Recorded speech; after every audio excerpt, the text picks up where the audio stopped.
രുദ്രാർദ്ര പ്രണയം ഭാഗം 29. ആയുഷിന്റെ നെഞ്ചിൽ ചാരി അവനെ ചുറ്റിപ്പിടിച്ചു നിൽക്കുകയാണ് പാറു. അവളുടെ കണ്ണുകൾ നിറഞ്ഞൊഴുകുന്നുണ്ട്.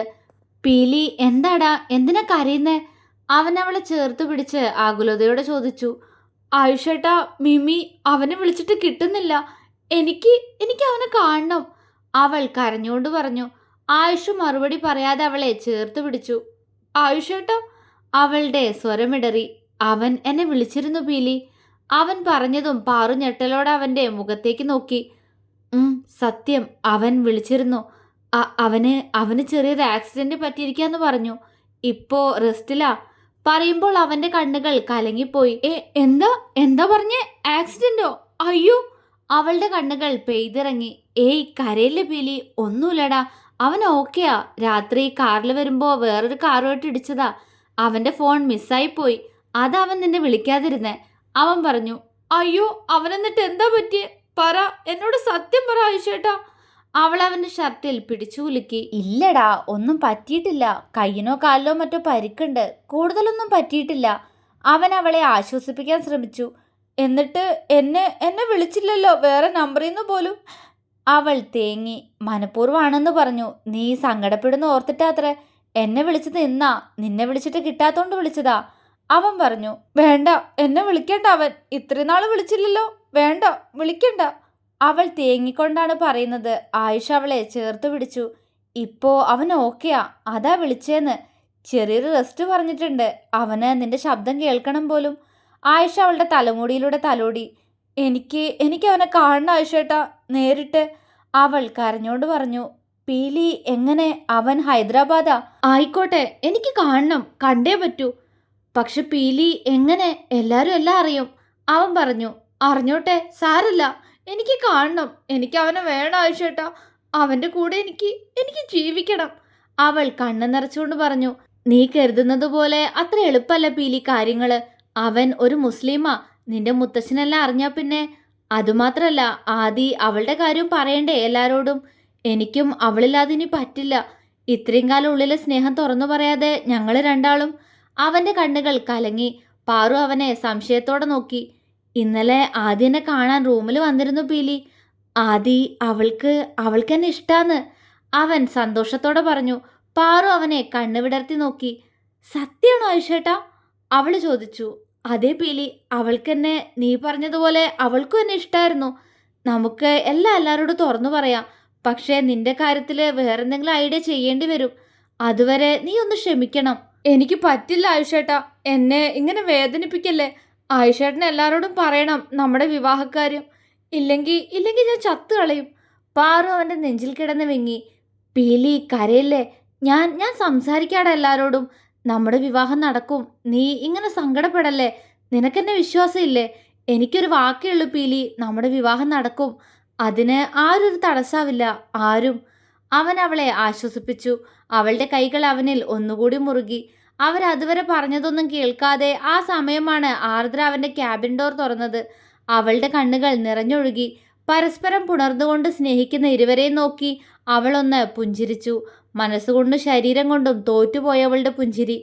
അവര് ജീവിക്കട്ടെ. ഞാൻ ആർക്കും ഒരു ശല്യാവില്ല.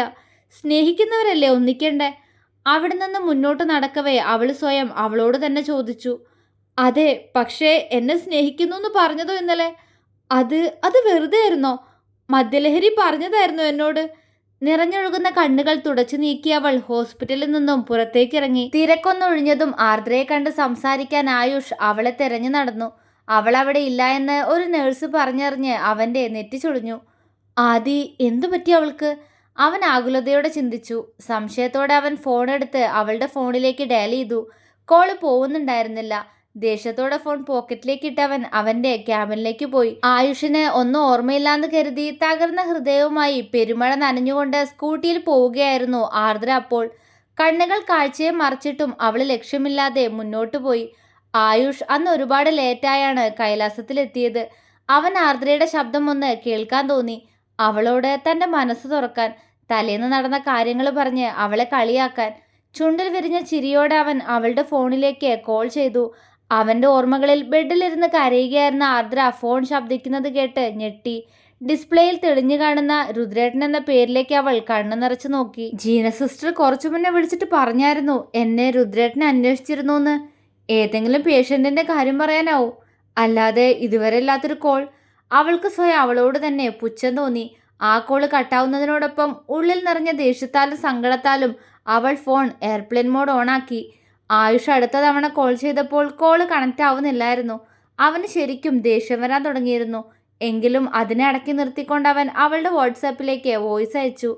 ആദി, എന്താ പറ്റിയേ? കോൾ എടുക്ക്, എനിക്ക് നിന്നോട് സംസാരിക്കാനുണ്ട്. അവന്റെ ശബ്ദം. ഫോൺ ഫ്ലൈറ്റ് മോഡ് ആയതിനാൽ അവൾ അത് അറിഞ്ഞില്ല. എങ്കിലും പെട്ടെന്ന് എന്തൊരു തോന്നലിൽ അവൾ ഫ്ലൈറ്റ് മോഡ് ഓഫ് ചെയ്തു. അതേസമയം തന്നെ രുദ്രേട്ടൻ എന്ന് സേവ് ആക്കിയ നമ്പറിൽ നിന്നും ഒരു വാട്സപ്പ് വോയിസ് വന്നു. അവന് സംസാരിക്കാനുണ്ടെന്ന് പറഞ്ഞ ശബ്ദം അവൾ കേട്ടു. എനിക്കൊന്നും സംസാരിക്കാനില്ല, കാണുക വേണ്ട. അവൾ തിരികെ മെസ്സേജ് ടൈപ്പ് ചെയ്തയച്ച് അവനെ ബ്ലോക്കാക്കി. ആയുഷ് ശരിക്കും പകച്ചുപോയി. ഇവൾക്കിത് എന്തു പറ്റി? അവന് ടെൻഷൻ തോന്നി. ഞാൻ ഇന്നലെ അവളോട് അങ്ങനെയൊക്കെ ചെയ്തതുകൊണ്ടാണോ? അവൻ്റെ കണ്ണുകൾ കലങ്ങി. ഇഷ്ടം കൊണ്ടല്ലേ ഞാൻ? അവൻ നോവോടെ മനസ്സിൽ ചിന്തിച്ചു. അവൻ മറ്റൊരു നമ്പറിൽ നിന്നുകൂടി അവളെ വിളിച്ചു നോക്കി. ബെന്നിയുടെ നമ്പറും ബ്ലോക്കാക്കി ഫോൺ സൈലന്റ് ആക്കിയിട്ട് അലമാരയിൽ വെച്ച് പൂട്ടിയ ശേഷം ബെഡിൽ വന്ന് കിടക്കുകയായിരുന്നു ആർദ്ര. അപ്പോൾ വേണ്ട, ഒന്നും ഇച്ഛാനും അറിയണ്ട. നോവുന്ന ഹൃദയത്തോടെ തൻ്റെ പ്രിയപ്പെട്ടവൻ അതിനേക്കാൾ നോവുന്നതറിയാതെ അവൾ പതിയെ ഉറക്കത്തിലേക്ക് വഴുതി വീണു. ആർദ്ര പിന്നീട് ഹോസ്പിറ്റലിൽ പോയില്ല. ആയുഷ് പലതവണ അവളെ കാണാൻ ദേവർമഠത്തിൽ വന്നെങ്കിലും അവൾ റൂമിനകത്ത് തന്നെ ഒതുങ്ങിക്കൂടി. അവൻ വന്നിട്ടുണ്ടെന്നറിഞ്ഞാൽ തീരെ പുറത്തേക്ക് ഇറങ്ങാതായി. കാരണം ചോദിക്കുന്നവർക്ക് നേരെ അവൾ മൗനം പാലിച്ചു. മനു വന്ന് പുറത്തേക്ക് വിളിച്ചാൽ പോലും അവൾ അവനോട് ദേഷ്യം കാണിച്ചു. ഇതിനിടയ്ക്ക് മിമി ഒരുപാട് തവണ പാറുവിനെ വിളിച്ചെങ്കിലും അവൾ ഫോൺ എടുത്തിരുന്നില്ല. പക്ഷേ ആയുഷിന്റെ ഫോണിൽ അവനെ വീഡിയോ കോൾ ചെയ്ത് ക്യാമറ ഓഫാക്കി അവൾ അവനെ നോക്കിയിരിക്കും. മുഖത്ത് അവിടെവിടെയായി തെളിഞ്ഞു കാണുന്ന പാടുകൾ അവളുടെ കണ്ണുകളെ നനയിച്ചു. അവനും അറിയാമായിരുന്നു മറുവശത്ത് പാറു ആണെന്ന്. അവൻ അവളോട് സോറി പറഞ്ഞെങ്കിലും അവൾ ഒരിക്കൽ പോലും അവനോട് സംസാരിച്ചില്ല. അവനെ നേരിൽ പോയി കാണാനുള്ള തയ്യാറെടുപ്പിലാണ് പാറു. ആയുഷും ആർദ്രയും തമ്മിൽ വീണ്ടും അകൽച്ചയിലായതിന്റെ കാരണം ആയുഷിനും അറിയുമായിരുന്നില്ല. പാറുവിനോട് ആർദ്രയോടൊന്ന് സംസാരിക്കാമോ എന്ന് ആയുഷ് യാചനയോട് ചോദിച്ചു. പാറു പലതവണ അവളോട് സംസാരിക്കാൻ ചെന്നെങ്കിലും ഇനിയും തന്നോട് മിണ്ടാൻ ശ്രമിച്ചാൽ ഈ വീട്ടിൽ നിന്നും ഇറങ്ങിപ്പോകുമെന്ന് പറഞ്ഞ് അവൾ പാറുവിനെ അകറ്റി നിർത്തി. അത് പേടിച്ച് ആയുഷ് പറഞ്ഞതുകൊണ്ട് പാറുവും പതിയെ എല്ലാത്തിൽ നിന്നും ഒഴിഞ്ഞുമാറി. ഇനിയും ഇതിങ്ങനെ തുടർന്നു പോയാൽ ആർദ്രയെ തനിക്ക് എന്നേക്കുമായി നഷ്ടപ്പെടുമെന്നോർത്ത് ആയുഷിന് ഭയം തോന്നി. എല്ലാം എല്ലാവരോടും തുറന്നു പറയാൻ തന്നെ അവൻ തീരുമാനിച്ചു. ഇനിയും വയ്യ അവളില്ലാതെ, അവൻ വേദനയോടെ മനസ്സിൽ പറഞ്ഞു. പത്മനാഭനോട് അവൻ ഒന്നുവിടാതെ എല്ലാ കാര്യങ്ങളും തുറന്നു പറഞ്ഞു. അന്ന് ആദ്യമായി അയാളുടെ കൈകൾ ആയുഷിന്റെ കവിളിൽ പതിഞ്ഞു.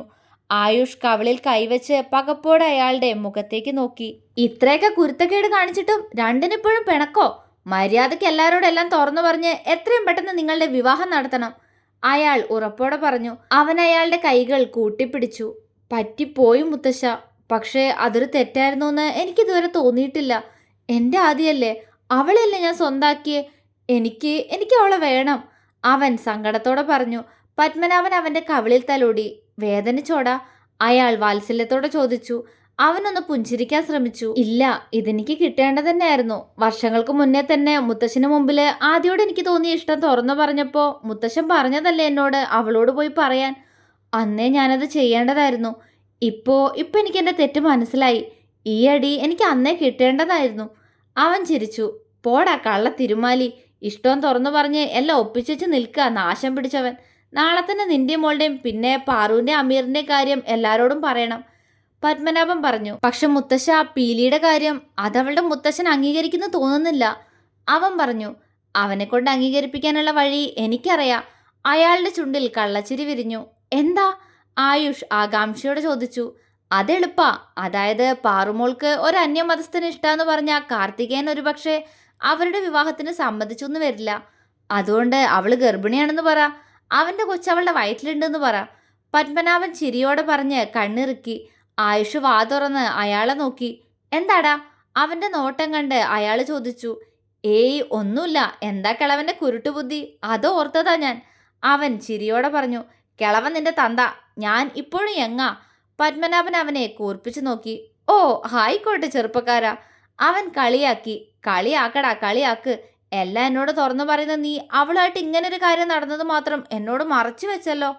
പത്മനാഭൻ സങ്കടഭാവത്തിൽ പറഞ്ഞതും ആയുഷിന് ചിരി വന്നു. ഇതൊക്കെ അങ്ങനെ എല്ലാവരോടും പറയാൻ പറ്റും എൻ്റെ മുത്തശ്ശ. ഇപ്പൊ തന്നെ ഞാനിത് മുത്തശ്ശനോട് പറഞ്ഞത് അവളുടെ അവഗണന സഹിക്കാൻ പറ്റാത്തോണ്ടാ. 1 മാസം കഴിഞ്ഞു അവളെ ഞാനൊന്ന് കണ്ടിട്ട്. അവന്റെ സ്വരം പെട്ടെന്നിടറി. അത് മനസ്സിലായ പോലെ പത്മനാഭൻ അവന്റെ പുറത്ത് തലോടി. ഇന്നുകൊണ്ട് എല്ലാത്തിനും തീരുമാനാക്കണം. പിന്നെ ആ കാർത്തികേയന് പറ്റിയ പേരക്കുട്ടിയെ തന്നെയാ കിട്ടിയേ. അന്ന് ആരുമോളെയും ബെന്നിയെയും കുറിച്ച് ഓരോന്ന് പറഞ്ഞിട്ട് ഇപ്പൊ പ്രിയപ്പെട്ട കൊച്ചുമോക്ക് ഇഷ്ടം ഒരു മുസ്ലിം പയ്യനെ. അവള് കൊള്ളാം. പത്മനാഭന്റെ ചുണ്ടിൽ ചിരിയാണ്. പതിയാ ചിരി ആയുഷിലേക്കും പരന്നു. തുടരും.